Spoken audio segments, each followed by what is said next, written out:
This is the Lone Creator YouTube. We hope this video helps. You begin by securing essentials. Confirm your account, enable two-factor authentication, and pick a clear handle and photo so people recognize you.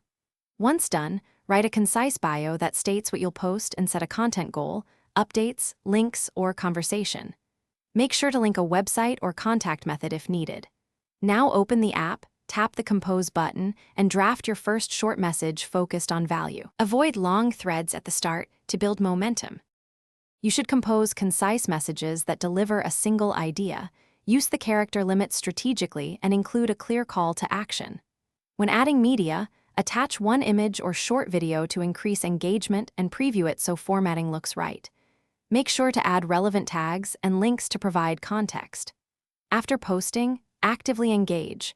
Reply to comments, quote interesting responses, and follow or mention related accounts to grow reach. These interactions signal relevance and build your audience steadily. To finish, review basic analytics to see what resonates and adjust your posting frequency and tone accordingly. Consistency matters. If posts are missing engagement, check privacy settings, blocked accounts, and whether your handle appears shadowed.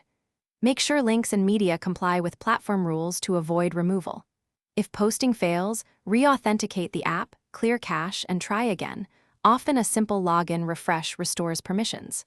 Finally, iterate, refine content based on responses, and keep testing small changes to improve results. Thanks for watching. Consider subscribing if we helped you.